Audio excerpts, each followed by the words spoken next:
सखियों का सुख अद्भुत है।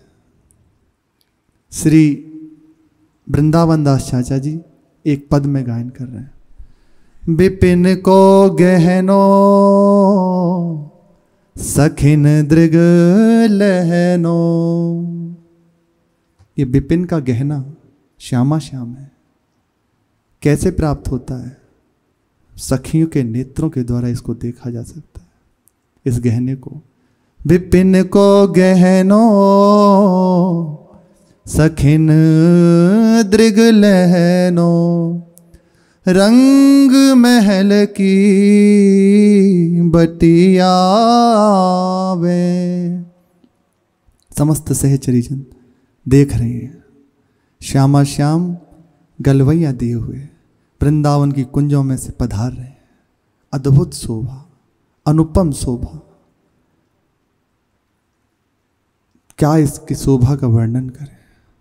जब हृदय में करुणा करके पधारेंगे, बस बड़े बड़े महापुरुष जन इसलिए मौन हो जाते हैं। कौन रस बाड़े जहाँ बोलिबो उभारेरी।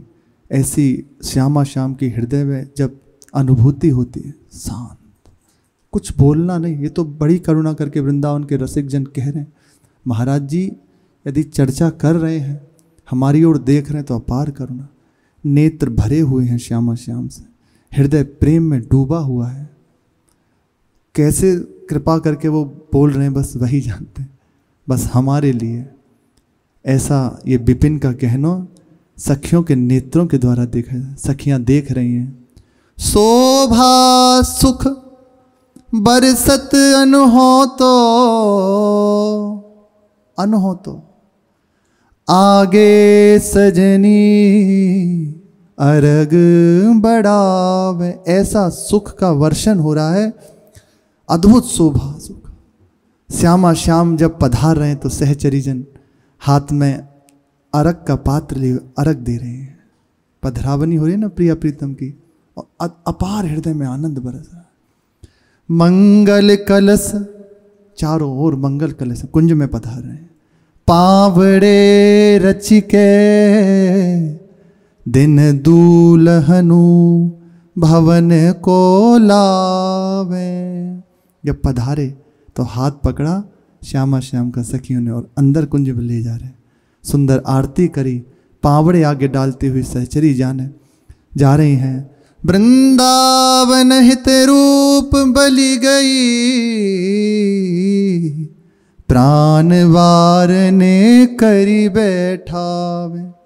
युगल सरकार को दिव्य सिंहासन पर विराजमान किया। बलिहार किए हुए प्राणों को दोबारा बलिहार कर रहे हैं। जय श्री देखत हरिवंश आली, निर्तनी सुधंग चाल, वारी फेर देत प्राण देह सौंदरी। ये प्राण पहले ही दे चुके हैं, कुछ बचा थोड़ी, फिर भी अब बार बार लौट के प्राणों को बार बार बलिहारी जा रहे हैं। आजो महामंगल राधा हरि, रास खेली बन बिहरत आए। वृंदावन की कुंजों में लीला करते हुए खेलते हुए श्री श्यामा श्याम पधार रहे हैं कुंजों में। बारिज मुखी सुखी भई तन मन, श्यामा श्याम के सुख में सुखी समस्त सहचरी जन देख के प्रफुल्लित हो गई। निरंतर संग में है, निरंतर सुखी है, नवीन नवीन और देख के सुख आ रही हैं, पधार रही हैं श्यामा श्याम। गावत रजनी रंग बधाए, सुंदर दिव्य गान हो रहा है। एक पद धोवत सिंहासन पे विराजे हैं। अंगोछती कनी रची रची पान खवाए, एक चरणों को प्रक्षालन करते हैं। सुंदर स्वेद जब आ रहे हैं ना, आया है तो उसको पहुँचती हैं सखियाँ और सुंदर पान का बीड़ा रच के उनको पवा रही हैं। एक तृण तोरती लेती वार ने, बार बार कर जनी चटकावे। बार बार बलिहारी जाके करजनियों को चटकाते, उंगलियों को फोड़ते हैं कि हे श्यामा श्याम आप सुखी रहें, आपको नजर न लगे। बहुत दुलारमयी सेवा है। ज्ञान की प्रभु को किसी चीज की आवश्यकता नहीं है, पूर्ण है, परम है, पुरुषोत्तम है, उनको किसी बात की आवश्यकता नहीं है। ना हमारी सेवा की। हम उनकी क्या सेवा करेंगे, वो हमें ही सुख पहुंचा रहे हैं, उन्हें कोई आवश्यकता नहीं है। ये जो हम उनको दुलार करते हैं, प्रसाद का भोग लगा रहे हैं, वो हमारे लिए इस रूप में आके सुखी करने के लिए ये विग्रह धारण किया, हित के रूप यहाँ विराजमान होकर चवर करते हैं, प्रसाद पवाते हैं, भोग लगाते हैं, आरती करते हैं। प्रेम के खिलौना है। यदि ज्ञान की दृष्टि से देखो तो उनके सिवा कोई नहीं, लेकिन हमें सुख पहुंचाने की भक्ति, प्रेममयी सेवा भक्ति का स्वरूप है। मार्ग है ना, ज्ञान मार्ग, भक्ति मार्ग। तो ये भक्ति मार्ग प्रभु की प्रेममयी सेवा, वो प्रभु हमारे लिए हम जैसे को स्वीकार करके अपने योग्य बना लेते हैं। वो चिदानंद प्रेम में डुबोने के लिए हमारी सेवा स्वीकार करते हैं। जैसे पवाना, दुलार करना, वात्सल्य भाव में डांटना फटकारना, सखा भाव में बिल्कुल बराबर का भाव, कहीं रंच मात्र ऊंच नीच। प्रभु मेरे हैं, मैं इनका हूँ। और इनकी आठवायाम सेवा प्रेम का स्वरूप है, प्रेम मार्ग है। यहाँ जैसे कई बार आ जाता है प्रश्न कि प्रभु को किस बात की आवश्यकता, उनको मोरछल क्यों करना या आरती आदि क्यों करते हैं, वो तो चिदानंद में है, उन्हें तो सर्दी गर्मी लगती नहीं। ऐसा नहीं है, हमारे लिए उन्होंने ये स्वरूप धारण किया है। उन्हें गर्मी लगती है, भूख लगती है, नींद आती है, हम क्योंकि हमें सुख पहुंचाने के लिए है ना। मार्ग है, यदि आप ज्ञान के मार्ग से चल रहे हैं फिर वहाँ इसकी आवश्यकता नहीं, फिर तो एकमात्र प्रभु के सिवाय हम ही प्रभु हैं वहाँ तो। और यहाँ भक्ति प्रेममयी सेवा, कैसे दुलार करें, कैसे प्रभु को सुख पहुँचाऊँ। एक छोटा बालक होता है अपना, आठों पैर लगी रहती है ना, इसको पवाना है, निलाना है, दुलाना है। इसी प्रकार प्रभु हमारे अनुरूप होकर वो विग्रह धारण किया और हमें सेवा में स्वीकार करते हैं। एक बार की बात है, श्री विट्ठल नाथ जी महाराज विराजे थे। श्रीनाथ जी को शयन कराया और बाहर आ गए। श्रीनाथ जी ने थोड़ी देर में आवाज़ दी कि गोसाई जी, गोसाई जी। श्रीनाथ जी तत्काल विट्ठलनाथ जी स्नान किया, क्योंकि अपरसी सेवा, जितनी बार गर्भगृह में जाना, स्नान आदि करके गए। सर्दी का समय था, कहा मुझे बहुत तेज ठंड लग रही है, ये देखो रजाई उघड़ गई है, इसको उड़ा दीजिए। तत्काल उड़ा दिया।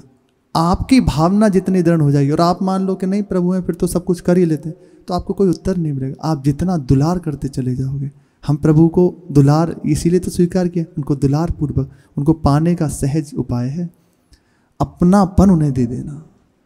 ये जो अपनापन शरीर में, भोगों में, संसार में लगाए ना, बहुत जल्दी ये जो प्रभु की ओर लगने लगता है। मेरे प्रिया जो, मेरे प्रिया प्रीतम, बस आठों पहर जब हृदय में हर बात में आने लगे ना, मेरी श्री जी को ये ठीक नहीं लगता, ये श्री जी के लिए अच्छा रहेगा, तो समझ लेना आपका अपनापन बढ़ रहा है। और यही अपनापन उनसे उनकी प्राप्ति कराता है।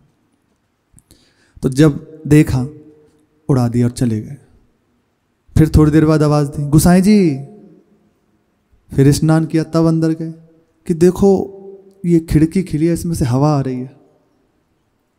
गोसाई जी ने खिड़की बंद करी, फिर वापस आ गए। फिर तो तिवार आवाज़ दी, गोसाई जी।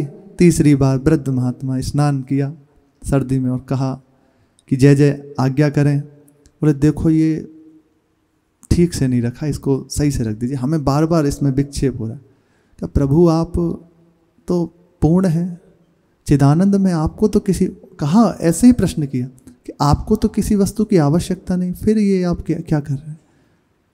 तत्काल प्रभु बोले कि गोसाई जी या तो मेरे में लाला भाव रखो या मुझे चिदानंद भाव रखते हो तो हटा दो इन सबको, किसी चीज़ की आवश्यकता नहीं है, मैं पूर्ण हूँ, मुझे कोई कुछ आवश्यकता नहीं। और यदि मेरे अंदर दुलार भाव रखते हो, लाला का भाव रखते हो, तो सब चीज़ की आवश्यकता है। अब आप देख लो, कान पकड़े, क्षमा कर दीजिए, आगे से चूक नहीं होगी। श्री गोसाई जी महाराज ने निरंतर हमारी भावना के अनुरूप प्रभु खेलते हैं। आपकी भावना नहीं है तो विराजमान होते हुए भी हैं नहीं अनुभव में आ रहे। जहाँ हृदय में भावना दृढ़ होने लगी तो वही प्रभु छवि विराजमान है ना, वही हमें साधारण दिखती है। उन्हीं छवि को देख के महापुरुष जन विकल हैं। यही दृष्टि है ना। एक बार की बात है, यही श्री महाराज जी इस सजनी का श्रृंगार हुआ और पधारे, विराजमान हो गए कुंज में। अब महाराज जी बहुत देर से देख रहे हैं। किन्हीं उपासक की एक भावना एक नथ आई श्री जी को सेवा में। महाराज जी ने कहा कि बस देख रहे हैं महाराज जी बहुत देर से, और वो आई हुई रखी थी। महाराज जी ने कहा था जब उचित लगे धारण करा देना। क्या हुआ, देखते हुए वो नथ जो धारण थी गिरा दी। हम गए, महाराज जी ने कहा कि धारण करा दो, धारण कराए, फिर दोबारा गिरा दी। 3-4 बार लगातार ये ऐसा हुआ। फिर ढूंढ रहे हैं नथ कहाँ गई, और ये माला के अंदर चली गई नथ। बहुत ढूंढा, वहीं रखी है, सामने ही है। हमने देखा, बाबा ने देखा, वो नथ नहीं मिली। बार बार जब देखा तो महाराज जी ने कहा वो नथ लेके आओ। लाए और धारण कराए, तत्काल धारण कर ली। एक बार नहीं गिराई, जबकि बहुत भारी और बड़ी थी, एक भी बार नहीं गिराई। वो देख रहे हैं कि देखो विराजमान है। आप लोग, हम इसलिए कह रहे हैं कि आप अनुभव करो, ये मत सोचो ये साधारण है, विराजमान है। आपकी भावना जितनी दृढ़ होती चली जाएगी, आपको अनुभव होने लग जाएगा। तो कह रहे हैं कि जैसी जैसी भावना वैसा वैसा सुख श्यामा श्याम सखियों को देते हैं, और सखियां श्यामा श्याम के सुख में सुखी हैं। एक तरह तोड़ती, बार बार देख के तिनके तोड़ती हैं। लेती बार ने बलिहारी जाती हैं, बार बार कर जनी चटका में। दोनों युगल सरकार सुखी रहें, प्रसन्न रहें, हृदय से आशीर्वाद दे रही हैं। एक जलवारी पिवत है छवि पर, एक निहरसी पुहुप बरसावे। बार बार जलवारण करते हैं, मतलब नजर न लगे, कोई अला बला हो हमें आ जाए, वो सुखी रहे। बार बार जल, और उसे स्वयं पी लेते हैं। पीकर पुष्पांजलि वर्षा करते हैं। हाथ से सुबह होती है ना, प्रिया प्रीतम, बस सुखी रहे, इतनी ही बात, श्यामा श्याम सुखी रहे। वृंदावन हित रूप सहेलिनु, मृदु भरी आशीष बचन सुनाए। मुद भरी, अत्यंत हृदय में आनंद है उनको सुख पहुंचाने का, और आशीष दे रही है। हों बलि जाऊं नागरी श्याम, ऐसे ही रंग करो निशिवासर, वृंदा विपिन कुटी अविराम। जय श्री हित हरिवंश निकट दासीजन, लोचन चसक रसासव गटगट। बांधत भृंग उरज अंबुज पर, अलख निबंध किशोरी। संगम किरच किरच कंचुकी बन, सितिल भई कटिडोरी। देत असीस निरखी जुबती जन, जिनके प्रीति न थोड़ी। जय श्री हित हरिवंश विपिन भूतल पर, संतत अभिचल। हे श्यामा श्याम भूतल पर ऐसे ही सुख बरसाते हुए निरंतर आप सुखी रहो, किसी की नजर ना लगे, इसी सुख में सुखी। और इन सुख को प्राप्त करने का सौभाग्य हमें प्राप्त हो गया है। केवल प्रातकालीन के सत्संग में था कि हार जाना, साधन का बल, हार कैसे होगी? बैठने से हार नहीं हो जाएगी। बैठ गए तो फिर आपको पता ही नहीं, प्रमाद युक्त जीवन हो जाएगा। निरंतर जो आज्ञा हुई है लगते हुए जब हृदय में आएगा, किसी योग्य नहीं पा सकता, तो वो हैं, आ जाएंगे, प्रतिपल आ जाएंगे। जितना जितना हारते चले जाएंगे उतने उतने आते चले जाएंगे। निरंतर उनकी करुणा से उनको पाना, उनकी कृपा से उनको पाना, सौभाग्य प्राप्त हो गया। पूर्व प्रसंग में सुना श्री पंडित रामकृष्ण बाबा, इनकी सेवा में श्री कृपा सिंधुदास बाबा आए, और इस कोटि की तन्मयता कि बाबा के श्रीअंग में कहाँ कष्ट है या जो भी उन्हें बात है वो स्वयं अनुभव करके बता देते। ये बाहरी सेवा से उन्होंने उनकी प्राप्ति कर ली, और आंतरिक मंजरी भाव से भाव में उनकी सेवा करते। बाबा मधुकरी के लिए जाते, आज्ञा थी अष्टकालीन लीला चिंतन सबको, क्योंकि जो पास में है गोविंद लीलामृत का गायन, नाम का जप, मधुकरी का सेवन। संध्या का समय था, मधुकरी लेके के लिए गए, और श्री गोविंद देव जी का दर्शन करने के लिए श्री कृपा सिंधुदास बाबा गए। रास्ते में इतनी प्यास लगने लगी, बार बार पानी पिए पर प्यास शांति ना हो, फिर थोड़ी देर आगे चलते हैं, फिर प्यास लगने लगे। समझ में नहीं आया कि हो क्या रहा है। उस समय, ये जो समय था, बाबा श्री रामकृष्ण दास जी का स्वास्थ्य अत्यंत खराब था, इस कोटि का खराब था कि मुख से वचन निकलना बंद हो गया। ये बड़े बड़े, अब बताओ इनके भजन की कहाँ, मूर्तिमान भजन है। 12 घंटे तो केवल अष्टकाले लीला के चिंतन में इस स्मरण करते हुए नाम को जप, ये 12 घंटे हैं। उसके बाद मंत्र का जप और सत्संग रात्रि के 12 बजे तक। जो प्रसाद थोड़ा पाया बस, फिर अपने जो अब सोना क्या, थोड़ा 12 देर लेटे, फिर से अपनी, ये है रात दिन भजन में है। और इस कोटि की अवस्था खराब कि मुख से वचन निकलना बंद हो गया। अब बाबा बार बार के इशारा करते, आ, तो कोई समझ नहीं पा रहा कि बाबा कह क्या रहे हैं। कृपा सिंधु दास बाबा को ये अनुभव हो रहा है, उनको बहुत प्यास लगने लगी। जब लौट के आए और पास में जाकर देखा तो बाबा ने उनको भी ऐसा इशारा दिया, आ ऐसे हाथ करके। तत्काल जल लाए और पिलाया। जो ही उनको जल पिलाया तो उनकी प्यास शांत हो गई। ये सेवा की तन्मयता। सेवा से ही बहुत जल्दी प्रभु रिश्ते हैं। महाराज जी बहुत बार बताएं, सेवा से बहुत जल्दी, भजन का ही स्वरूप है, सेवा भजन ही है, लेकिन सेवा से बहुत जल्दी प्रभु अधीन हो जाते हैं। तो देखो ये बहुत बड़ी बात है कि इस कोटि की तन्मयता प्राप्त कर ली कि बाबा को क्या कष्ट है स्वयं बता दिया। बाबा को जल पिलाया तो बाबा की क्षुधा शांत हुई।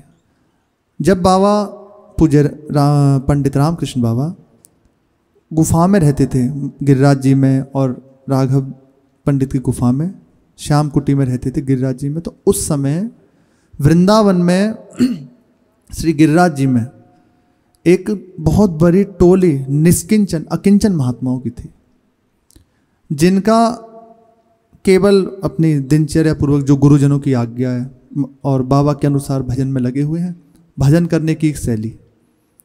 तो नित्य क्या होता कि बाबा के पास संध्या के समय 2 से 3-4 बजे तक आते सब मिलके, बहुत बड़ी टोली, सारा दिन भजन करते 2 से 3 बजे तक। सुबह 2 बजे उठ जाते, 2 से 3 सबकी दिनचर्या। और संध्या के समय सब बाबा के पास आते, मधुकरी लेते ब्रजवासियों से, और आके एक जगह इकट्ठे हो जाते। और उसमें प्रधान केंद्र श्री पंडित बाबा होते, और वहाँ बैठकर थोड़ा प्रभु की चर्चा होती, प्रभु की लीलाओं का चर्चा करते हुए हास्य विनोद होता। पूरे दिन बैठे हैं ना, भगवत चर्चा करने से जहाँ कहीं किसी की त्रुटि है, किसी को कोई शंका है, और अपने भजन की बताते कि हमें आज पूरे दिन में ऐसे ऐसे हुआ, यहाँ त्रुटि हुई, बाबा कहाँ हम चूक कर रहे हैं, आप कृपा करके बताएं। तो बाबा उनकी समस्याएं जहाँ फंसते समाधान करते। चकलेश्वर के महंत श्री सनातन दास बाबा ये भी इस टोली में शामिल थे। 2 बजे से उठना, 2 से 3 बजे उठना, फिर 10 से 12 घंटे जप, उसके बाद शौच स्नान करके मधुकरी आदि जाना, ठाकुर जी को अर्पित करना, फिर संतों के संग बैठ के पाना, और रात्रि के 12 बजे तक इष्ट की गोष्ठी होती, सत्संग चलता रहता। फिर अपने अपनी स्थानों पे जाके भजन में लग जाते। ये दिनचर्या, बहुत कृपा है अपने ऊपर। तो सनातन दास बाबा जी ये चकलेश्वर के महंत थे। उन्होंने कहा कि बाबा कल सबको हमारे स्थान पर न्योता है। अच्छा, नित्य एक ही जगह पर बैठ के प्रसाद का सेवन नहीं होता था कि कहीं बाहरी लोग उसमें सम्मिलित ना हो जाए। ये सावधानी भजन करने वाले को जो भगवत मार्ग में चल रहा है, बहुत बच के रहे। संग तो किसी का ना करे, संग करे भगवत रसिक बस। संग पता नहीं कौन किस मानसिकता का है, उसकी वार्ता नहीं आप समझ पाए या वो आपको नहीं समझ पाए। कई बार ऐसा होता है आप ठीक कह रहे हैं, अब उनने कुछ मान लिया, अब वो बैठे हैं कि आपका अपराध बन गया। समझने का फिर है, इसलिए बहुत संभल के। जैसे कभी कोई प्रश्न सत्संग हुआ या कभी किसी से चर्चा हो तो सुनना चाहिए। प्रश्न आ सकता है, उसको रख लिया और फिर उन्हीं से पूछे कि आज ऐसे ऐसे बात हुई थी, उस प्रसंग में ये हमने समझा, यदि ऐसा ठीक समझा है तो हमने गुरुजनों से इस प्रकार सुना है, आप उसको ठीक कर लीजिए, या आपने किस भाव से कहा है वो बता दीजिए। तो इसमें क्या होगा कि आपका दोष दर्शन नहीं हुआ, प्रभु ने तो बिठाया है उसे, प्रभु जाने संभाल, प्रभु ही हौले हौले सब सीखते हैं। कोई ऐसे थोड़ी है जो भगवत अवतारी महापुरुष, उनकी बात अलग है, नहीं तो सब कृपा से जीवन है। दूसरा कोई गलती हो सकती है, हम तो स्पष्ट कहते हैं गलती होती है, कृपा से गुरुजन संतजन संभाल रहे हैं, श्री जी संभाल रहे हैं। तो आप पूछ लीजिए। कल का एक प्रसंग था जिसमें विरह की बात आई थी। श्री गया प्रसाद जी महाराज कह रहे कि जब आप किसी से विरोध नहीं करेंगे, क्रोध नहीं करेंगे, और सब कुछ सहते हुए, किसी की निंदा स्तुति ना करते हुए धाम का वास करेंगे, निरंतर भजन, संसार में चित्त ना लगा के प्रभु के चरणों में चित्त लगाए, कल ये चर्चा थी ना, तो आप बहुत जल्दी धाम में रहते हुए आपके हृदय में प्रभु की तड़पन प्रारंभ हो जाएगी। आपके हृदय में तड़पना शुरू हो जाएगा, कब मैं प्रभु को देखूंगा। कैसी तड़पन? उसमें उदाहरण दिया श्री गोपीजन, जिस समय प्रभु मथुरा चले गए तो लीला का देखो वर्णन है। यहाँ लीला का वर्णन हो रहा है कि तड़पन कैसी गोपीजनों की है। तो हमें ये समझना, जैसे वृंदावन के ठाकुर कभी कहीं जाते ही नहीं, प्रभु अपने भक्त से एक क्षण दूर नहीं रहते, लेकिन लीला का तो आस्वादन हो रहा है ना। प्रकट में गोपीजन विरह में है ना, नंद बाबा, यशोदा मैया, समस्त ब्रजवासी जन विरह में तो है ना, उस लीला का वर्णन है। तो जैसे एक लीला को या एक प्रसंग को दूसरे से जोड़ेंगे तो अटक जाएंगे। कभी जैसे बात हो तो समझ लेना चाहिए कि पहले तो बहुत सावधानी से यदि सुनेंगे तो हरि गुरु के द्वारा है, निश्चित आपका समाधान वहीं मिल जाएगा। यदि कभी कोई प्रश्न उठता भी है तो आप सहज भाव से उनसे पूछ लीजिए कि ऐसे ऐसे सुना, तो इसमें कहीं दोष दर्शन नहीं हुआ। ये तो दोष दर्शन करने से अपना मार्ग रुक जाता है। तो इष्ट गोष्ठी होती रात्रि के 12 बजे तक, जहाँ जिसकी शंका समाधान बाबा कर देते हैं।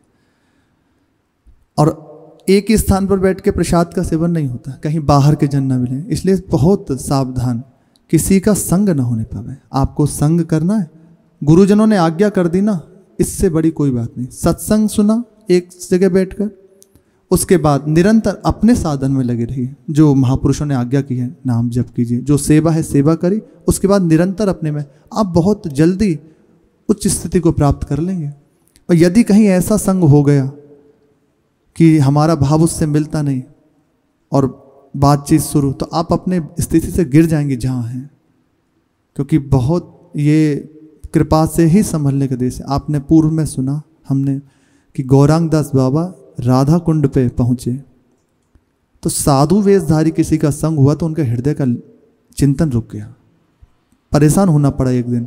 तो जगदीश बाबा ने कहा कि ठीक है जा, सब ठीक हो जाएगा।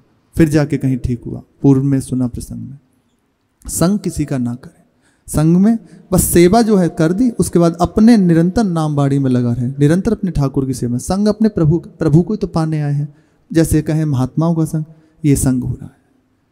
इससे ऊर्जा मिल रही है आपको एकांत में उस आराधन करने की।